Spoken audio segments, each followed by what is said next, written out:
about what's happening with the Palisades Fire. LA County Fire. On this incident, right now, we have someone just doing the introductions, I believe. California. Yeah, so this is the command post. They're focused mostly on the Palisades Fire from where we're looking at here.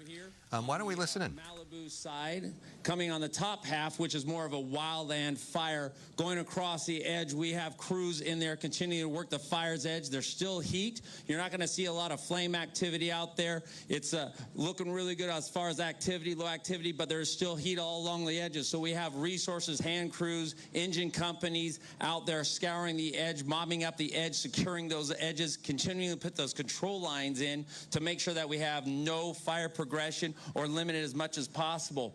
As we come around past Topanga Canyon, we're looking at neighborhoods of Fernwood, Montanito, Topanga Oaks, and Sylvia Park. We want to make sure we continue to protect and defend those communities. So we have resources in there doing structure defense tactics. What that is clearing brush, clearing the area around from the structures to make sure there's no adverse fire effects to those structures if the fire does move. Coming up top, we did have some activity here yesterday. You saw a good plume coming out of what we're calling Division Zulu, which is around the Mulholland unpaved road, or Dirt Mulholland as the locals call it, and hit it with aircraft, and we have hand crews in there now. Only minimal activity, but you will see some smoke up there, some flare-ups interior, but the crews are in there and just separating the fuel from the black and the green. That's what we do, is we take the fuel away so there's nothing left to burn, so that we secure that edge and limit any kind of western fire progression. And again, #1 priority is always life and structure, so we're stopping it from there.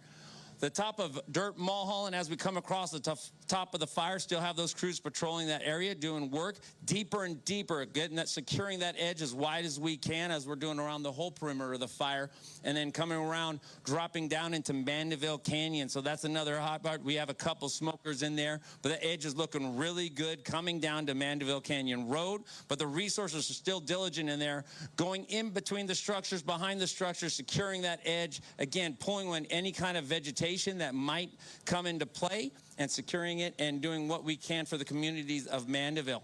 As we come around down from the bottom all the way around to PCH to connect back, we have the communities of Westridge, Brentwood, Riviera, the Palisades, Temescal Canyon, Malibu. What we're doing in there, it's more of a structure issue that we're dealing with there. So we have crews in there scurrying around all the streets, patrolling, finding any hot spots that they may found around the structures, concentrating on the structures that are still standing so that we make sure that nothing comes in them. So they're going all the way around using hose line, hand tools, whatever they need to do to make that safe for that structure and the home and defend. And again, #1 priority is always, always life and the structure defense. We always plan to keep the fire as small as we can, but we prepare for something bigger. We always have resources out there looking on the outside, building a contingency line, which is an extra line on a different layer on the outside all around the fire. Still utilizing an abundance amount of aircraft. We have airplanes, we have helicopters, even drones. We're dropping retardant, we're dropping water everywhere we can, again, to secure that edge all around the fire. And we also use the drones and planes that have IR capability, so we can pinpoint isolated heat sources to really get there and bring our ground resources directly to those heat sources to take everything out possible for the fire. Thank you.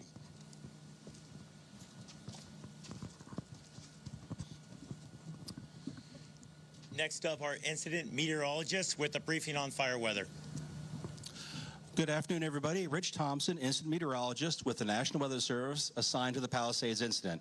On the 7th, when this fire broke out, the area was experiencing what was one of the strongest Santa Ana wind events that we've experienced in several years. And that's extreme Santa Ana wind event produced some very extreme fire weather conditions. The first couple of days of the fire, we had wind gusts in excess of 80 miles per hour across the fire, along with a very low humidities, which made the atmosphere very dry. And also we had critically dry vegetation. We haven't had any rain of note in this area since last April. So the combination of those strong winds gusting at 80 miles per hour, the low relative humidity, and the fact the brush was critically dry allowed the fire to spread very rapidly and display some very extreme fire behavior. Now, going to the forecast for the next several days, unfortunately, we're still under Santa Ana wind pattern. We have the expectation of moderate to strong Santa Ana winds from today through Wednesday. So there is a red flag warning in effect for this area until 6 p.m. Wednesday. We're expecting north-northeast wind gusts anywhere from 35 to 55 miles per hour, maybe locally stronger on Tuesday.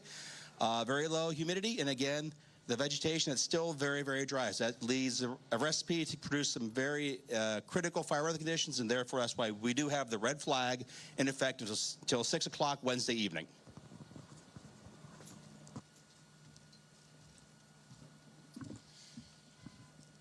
Next up, Chief Crowley, Los Angeles Fire Department.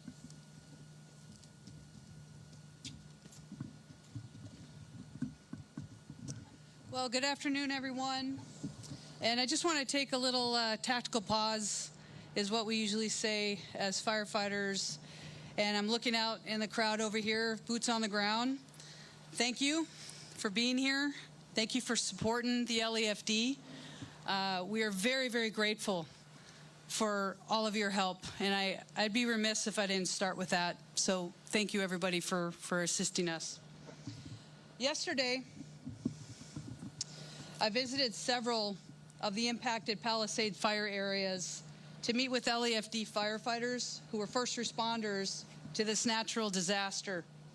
While the fire's destruction is absolutely heartbreaking, the overwhelming support from across the Los Angeles region is absolutely inspiring.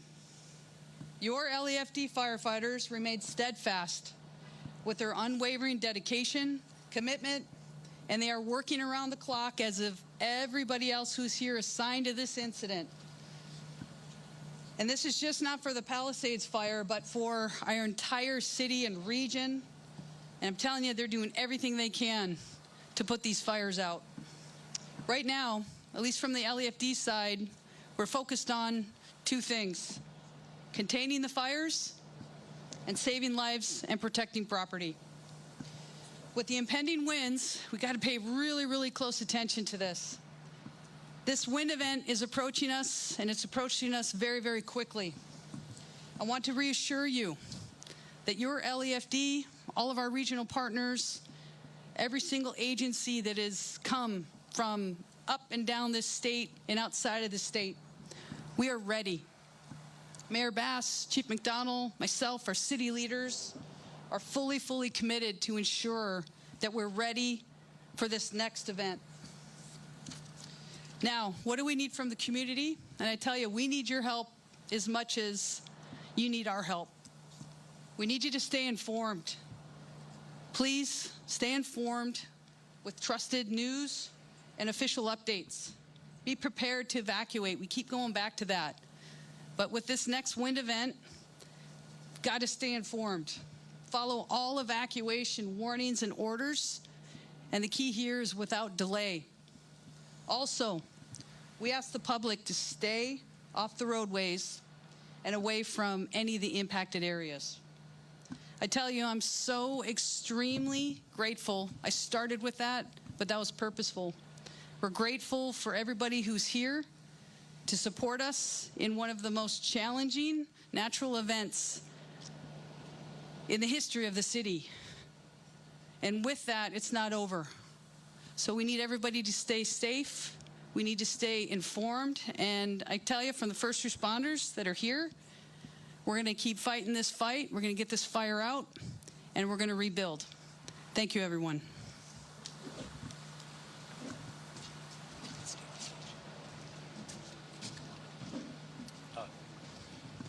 I'd like to invite all the speakers now to go ahead and come on stage. And apologize, I meant to do that on the last one. Our next speaker is going to be LA County Fire Department Chief Maroney. So thank you and good afternoon. Elevated critical fire weather conditions will continue through Wednesday.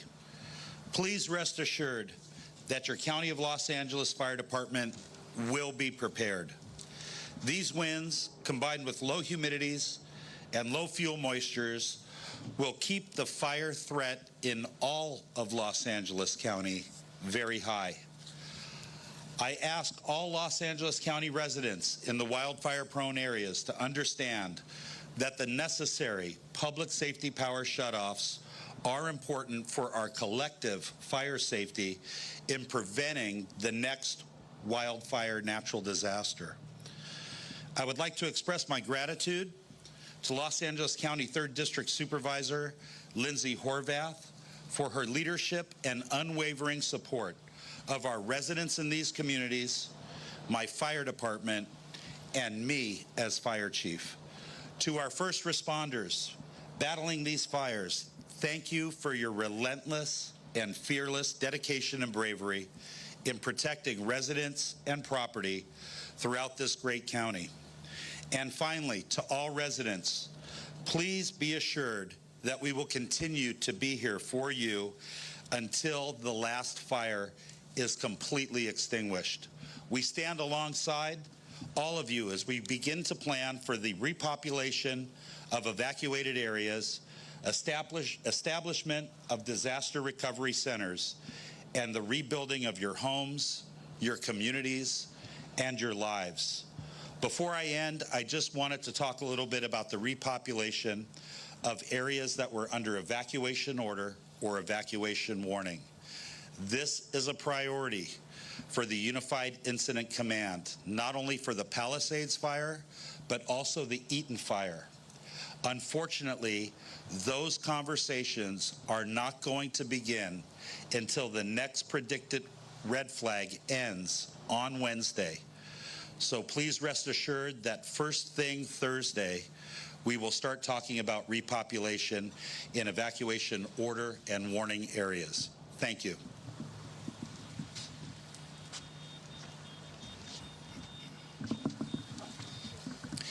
Next up, Los Angeles County Sheriff Luna. Thank you and good afternoon. Just wanted to reiterate that we have over 1,200 personnel from the Los Angeles County Sheriff's Department, along with many of our law enforcement partners, which they're doing amazing work from the get-go. I do want to thank Nancy Ward from the Office of Emergency Services, who you'll hear from. We've been talking for days before this event started, and from the very beginning it was, what do you need and what can we get you? Sean DeRee from the California Highway Patrol, who you'll hear from, same thing. We have 60 CHP officers assigned to various areas in the Los Angeles County Sheriff's Department area. They have been instrumental in helping. And then Major General Beavers, who you'll see or hear from as well. 400 guardsmen, and the minute I saw him out here, he's like, what else do you need? And I told him, we need more. This isn't over. The fires may be closer to being over. You hear that from our fire chiefs if it goes that way, but we do have this pending weather event. We are not going to de-escalate the number of people that we have out. From a law enforcement perspective, that'll stay the same. A couple of other factors. I want to reemphasize that we do have a curfew still in effect for the impacted areas. That goes from 6 p.m. till 6 a.m. What does that mean? Simply stay out of the areas if you are not a first responder or have emergency business there. I know there's a lot of folks trying to get back to their houses. We are very empathetic and sensitive to those needs, but your safety comes first. A lot of these areas still look like they were hit by a bomb. There are live electrical wires, gas lines, and other hazards. We want to make sure you're safe, not to mention the health hazards that come with that information. I also just want to quickly reiterate something I said this morning. In both fire locations, we have current search and rescue recovery operations going with the Los Angeles County Sheriff's Department, the Los Angeles County Coroner's Office, our Los Angeles County Fire Department using cadaver dogs, doing grid searches. I don't expect good news from those. We will keep people updated. I'll get my next update when they're complete at sunset with what they come up with. The death toll stands at 14. Those were our numbers we received earlier today. We will not get updates about that till tonight. And I'll end with saying this. Regarding any illegal activity that may be occurring in these areas, don't do it. The fact that anyone takes advantage of anyone who's been victimized already, whether it is burglary, looting, or any other crime, whether it's a scam of some kind that you're conjuring up to make money off of the poor people that have been involved in this. As a matter of fact, I'm set for a press conference tomorrow with Chief Jim McDonald, where we'll be with the district attorney, and we will be with probably the U.S. attorney. They are very eager to prosecute anybody involved in anyone who thinks they're going to take advantage of the people who have been through this tragedy. Thank you very much, and I appreciate all of your support.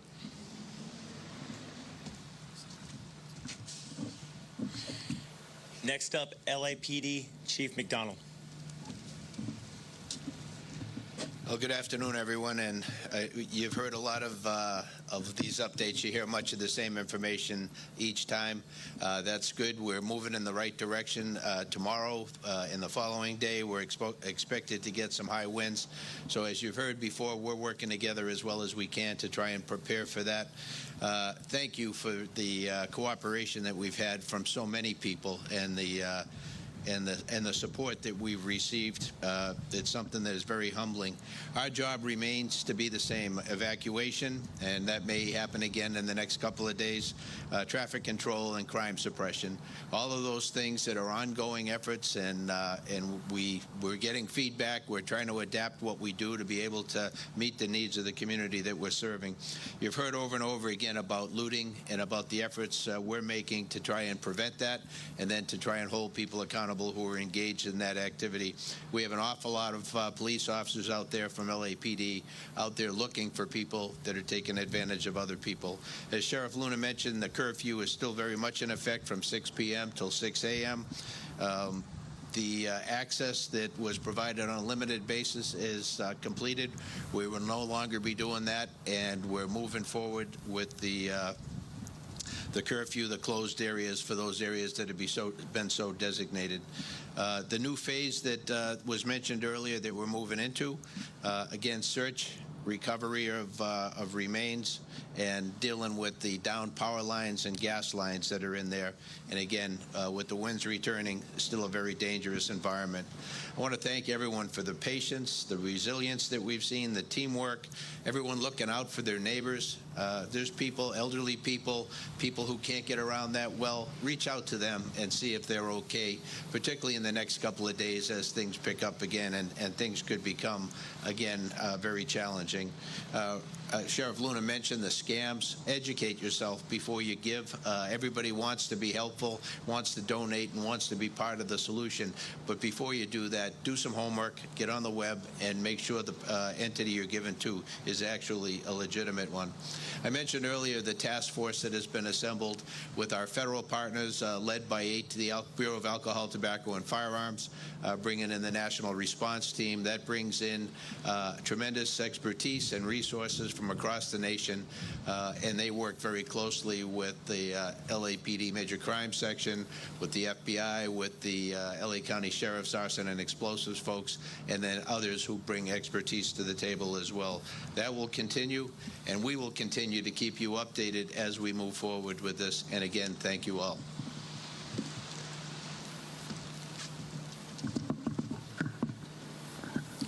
Next up, CAL FIRE Director Tyler. Good afternoon. My name is Joe Tyler. I am the Director and Fire Chief of CAL FIRE. CAL FIRE is also referred to the California Department of Forestry and Fire Protection. First, let me start by putting my thoughts to the constituents and community members of the City of Los Angeles, the County of Los Angeles, Pacific Palisades, Malibu, Altadena, Pasadena. You have gone through a tremendous natural disaster. I am proud as I drove around today to see the community helping each other, neighbor helping neighbor. I'm proud of our response by our fire department, CAL FIRE, law enforcement, EMS, our public works, and our nonprofit organizations coming together. The women and men, not only of the California Fire Service, but those who have come to support us as well. Support us from other countries like Mexico and Canada. Support us across the West and the Midwest, whether it be Oregon, Nevada, Washington, Montana, Texas, just to name a few, have all come to California to support the efforts occurring here. And prior to the beginning of this siege, both Cal OES, our local government fire departments, were pre-positioning resources across Southern California. As a statewide fire department, we recognized the fire conditions diminished in Northern California. So we moved our fire engines, we moved our aircraft to Southern California. We were here to start the fight on the first night. Together, as the California Fire Service continues that fight, putting out every hot spot, every smoldering ember, and removing the hazards that are occurring in the neighborhoods and the communities as part of the work of our law enforcement entities being able to create a repopulation plan. At the same time, we have 53 damage inspection teams across the Eaton and the Palisades Fire who are working to assess every structure that's occurring, and 8 more of those teams are on their way. But we can't just think about today. We have to think down the road. We have to think what's going to come next as part of recovery that Director Ward and others will talk about. So as part of that, as part of our natural resource protection mission, we brought our Watershed Emergency Response Team together, we call it a WERT, to start evaluating things such as burned soil severity, identifying the values at risk, modeling and developing emergency protective procedures. It's not if we will get rain at some point, it is when. And certainly we have not had enough rain thus far. In preparing for the next event that you heard about already, starting today through Wednesday, not only in Los Angeles County, but the affected portions of Riverside, Orange County, and San Diego. If you look at the wind models, the winds are picking up in those areas as well. So we all need to be prepared. As part of that preparedness, Cal OES, our local government fire departments, our whole of government together are preparing ourselves for this next event, including the creation of a mobilization center that is currently located in Beaumont, California, outside of the fire-impacted area, so it is able to send resources north, south, east, or west. Finally, I will reiterate that everyone should remain vigilant. Listen to firefighter and law enforcement officer commands and directions regarding evacuations. You can find many near real-time updates by going to fire.ca.gov, which will also link you to many of the local governmental organizations and the information that they are putting out as well. Additionally, in preparation of this next event and California as a whole in a fire year, you can go to readyforwildfire.org on how you can be prepared. Thank you.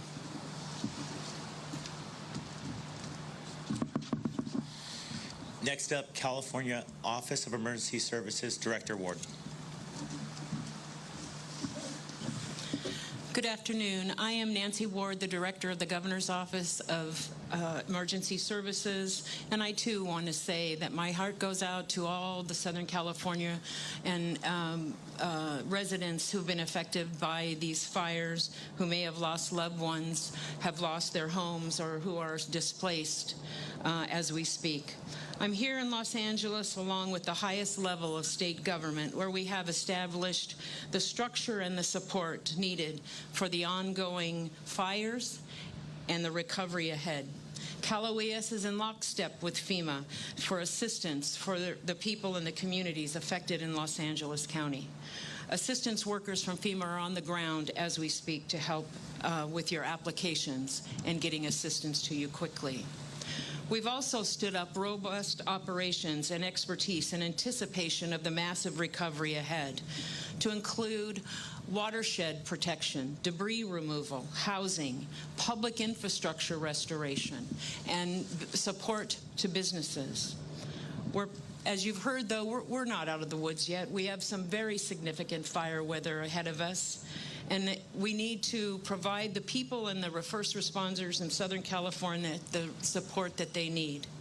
We've pre-positioned additional engines, fire crews, helicopters, bulldozers, water tenders across all of Southern California, in Los Angeles, Orange County, Ventura County, Riverside County, San Bernardino County, and San Diego County, all poised to assist and support the additional fire threat. The whole of government remains in place on the existing fires, including firefighters, Cal Guard, service members, CHP officers, fire dispatchers, pilots, Caltrans crews, shelter operations, and more recovery support personnel pouring into the county, a force right now of more than 14,000 people. I, too, urge the people of Southern California to be vigilant. Be aware, follow your local emergency officials. Know that we're here in Los Angeles to support you, and we'll be here for the long haul. If you need to apply for disaster assistance, you can go to www.disasterassistance.gov or call 1-800-621-3362 or 1-800-621-FEMA. Thank you.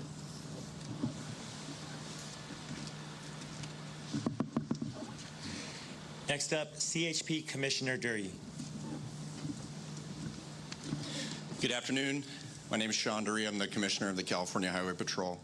Let me add my voice to those that have gone before me and just offer our sympathy and condolences to those impacted by this tragedy. This morning, Director Ward, Chief Tyler, and I accompanied the governor, and we toured some of the damaged area. It's devastating, and our heart goes out to you. For the Highway Patrol, this is personal. We are members of this community as well. Some of our officers, some of the members of our department have lost their homes and have also been displaced. And so to all of you, our thoughts go out to you, and we'll keep you in our prayers. At the onset of this event, the California Highway Patrol went on tactical alert in Los Angeles County. That means 750 officers, 12-hour shifts, days off canceled.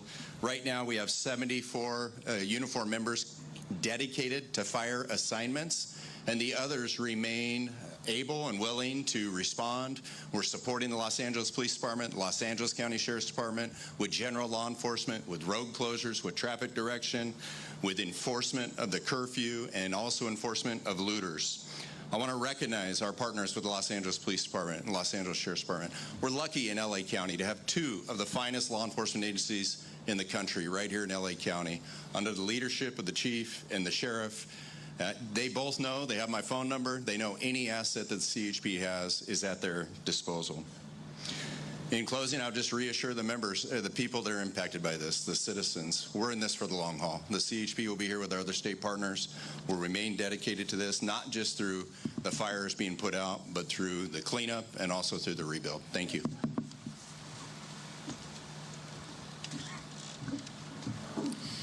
Next up, California National Guard Major General Beavers.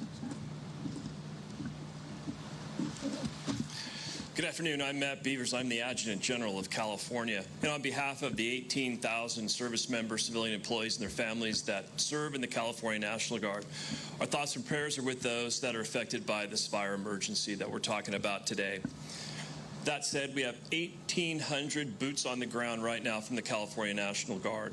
But 1,054 of those are supporting law enforcement agencies across this area to ensure that law enforcement officers can do that work, ensure that they can do counter-looting operations, ensure that they can continue to do law enforcement operations while we man traffic control points and checkpoints across the area.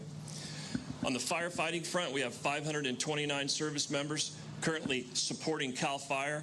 355 of those are currently employed with CAL FIRE. That's from our task force Rattlesnake.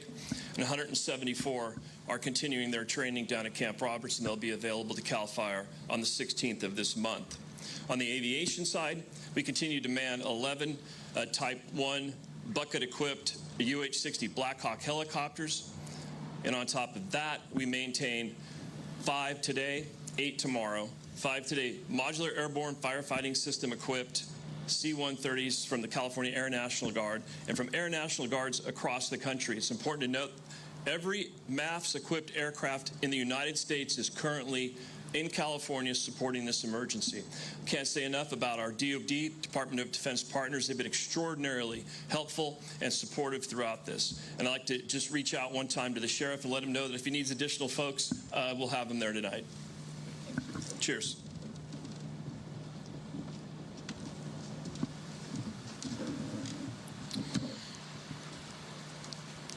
Next up, Palisades Fire Incident Commander, Chief Hudson. Well, good afternoon. I'm Jim Hudson on behalf of the Unified Incident Commanders for the Palisades incident.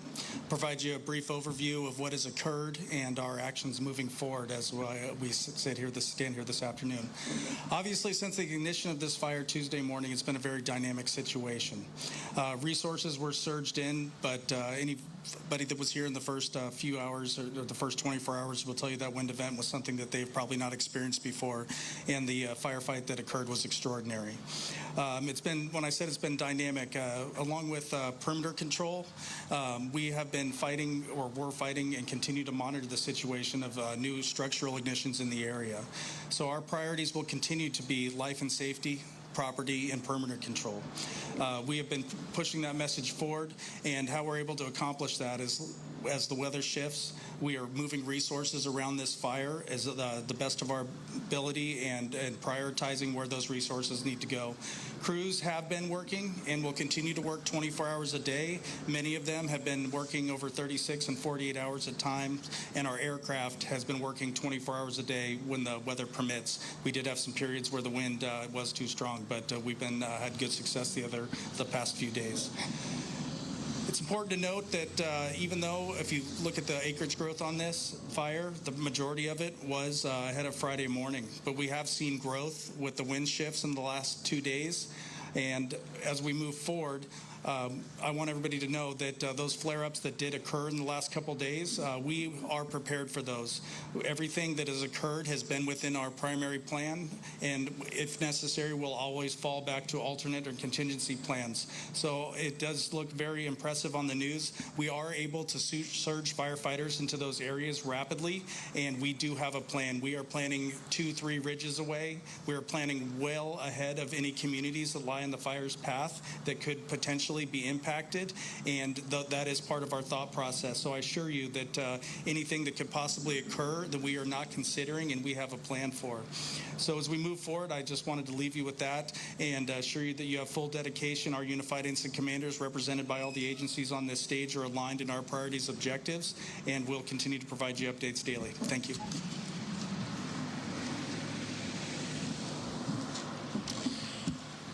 Next up, Los Angeles County Supervisor Horvath. Good afternoon. At this stage of the event, I have 2 messages. First, one of gratitude. The people on the front lines fighting this fire are nothing short of excellent. They are not here by choice. They are here by calling. They are strong, they are sophisticated, and they will get this job done. We are grateful to them and to their families who are sacrificing time with their loved ones in order to ensure our safety. We owe them a debt of gratitude. Second is vigilance. We are not out of danger yet. As you just saw, we are entering yet another red flag event through the end of day Wednesday. It is essential that every resident in an evacuation zone evacuates immediately. And if you are in an evacuation warning zone, be prepared to evacuate. The best thing that we can do to support those on the front lines is to be prepared, to move swiftly, and to listen to instruction. Those who are on the front lines are giving it their all. The thing that will determine their success is whether we are partners or whether we are in their way. It is essential that we follow instructions to get this job done. Thank you once again to all who are fighting this fire. We are grateful to you.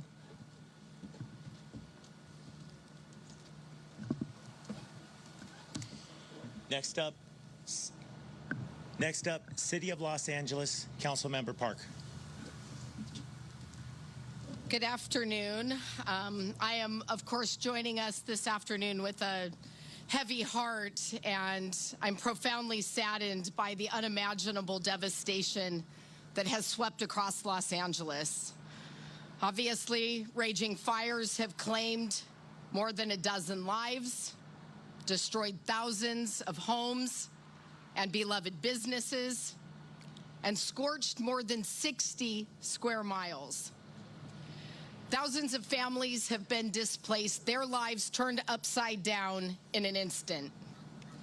The Palisades Fire alone, the most destructive fire in our city's history, has engulfed over 23,600 acres since it erupted on Tuesday. Even now, it's only about 11% contained. The destruction is staggering, with entire neighborhoods reduced to rubble and ash. Yesterday, I was with Chief Crowley on the front lines in Mandeville Canyon as our firefighters strategically pre-positioned for that fire. Thanks to their heroic efforts throughout the night, Mandeville Canyon has been spared so far. These brave men and women from the LAFD and supporting departments from all over California and beyond deserve our deepest gratitude.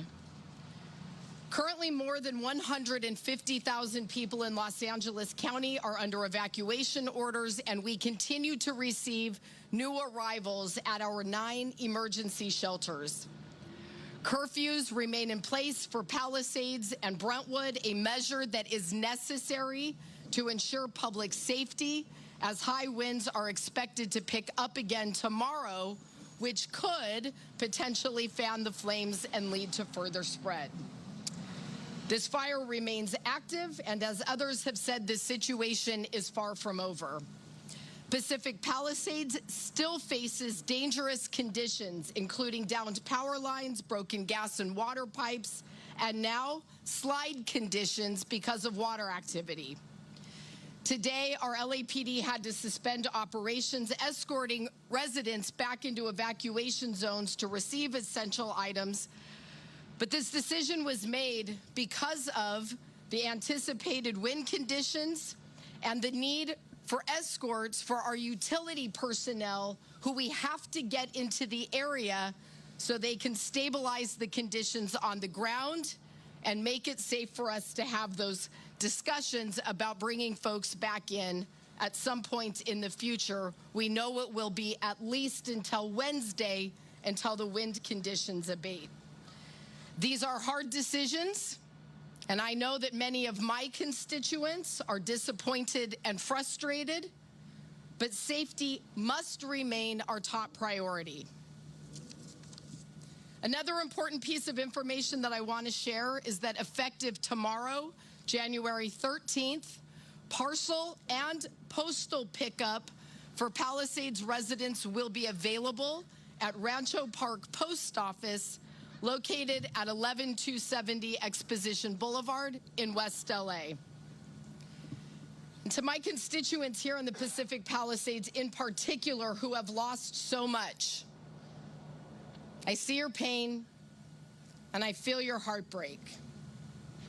And I want to assure you that we are going to do everything in our power to ensure that you have the resources you need to rebuild your community and your lives. We can't replace what has been lost, but I am going to fight like hell to help you recover and move forward. And to our fearless firefighters and law enforcement and emergency personnel, including the men and women of the National Guard, your courage and determination inspire us all. To the countless crews from around California, across the U.S., and even Canada and Mexico, thank you for standing with us in this time of need. Once these fires are contained, and they will be, We're going to hold community meetings to ensure that residents have the answers they need and a voice in the path forward. Together, we're going to rebuild, and together, we are going to ensure that no community in Los Angeles has to ensure this devastation again. Also, to President Biden, Governor Newsom, and all of our partners in leadership, thank you for your commitment to seeing us through this disaster. In the weeks and months and days to come, we are going to need more than commitment. We're going to need action. I'm determined to fight for the resources our community needs and deserves, and I know that we are going to rise from this tragedy stronger, more resilient, and more united than ever. Thank you. Stay safe and stay strong.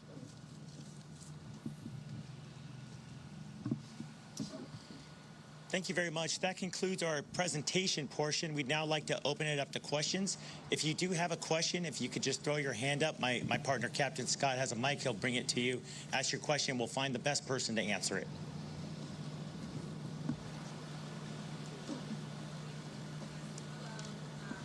Oh, yeah. Sorry.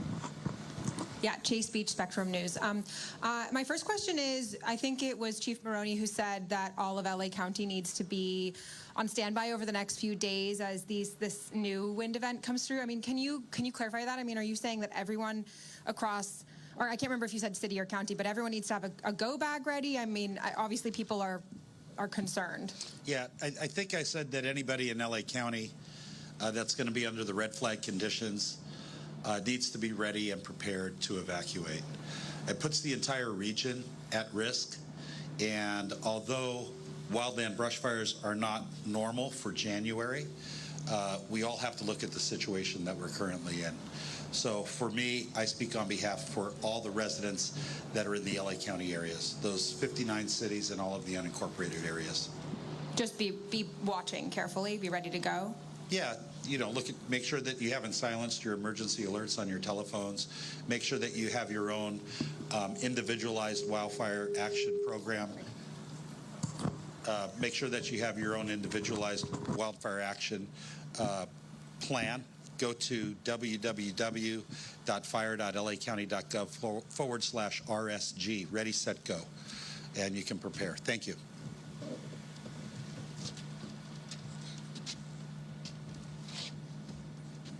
Thanks. Barry Johnson, KCAL News. Can you clarify the concept of curfew? Because don't we effectively have a 24-hour curfew right now, at least until Thursday, as you were saying, because civilians cannot go into areas now at all that are under mandatory evacuation? So in regards to curfew in the impacted areas, that does go from 6 p.m. till 6 a.m. There are other areas that are under evacuation order, which means that nobody who is unauthorized should be in those areas. They are covered by different portions of the penal code. Technically speaking, if you are there during the day and you have no business there and you are confronted by law enforcement, and we've been doing a great job at it, you can be subject to arrest under a misdemeanor. I don't know of any cases where we've done that, but that is a tool in the toolbox. Bottom line is, you don't live there, you don't belong there, stay away from there. There's no reason for you to be there to not only impact the residents that have been victimized, but more importantly, the first responders who need to go in and out of there, and other utility folks that are working there to repair a lot of the things like electricity, gas, and water, and internet that are down. Matthew Bigler, KNX. Hi, thank you. This is probably a question for, I'll step back a little bit to avoid feedback. For some of the electeds, we've been getting questions from LA County residents who have heeded the evacuation orders. They've left their homes, and now they're incurring lots of expenses, food, clothing, especially shelter. Can they expect to be compensated by insurance companies, by the government? What is being put forth to help those folks who are now paying a lot of money because they can't go back home?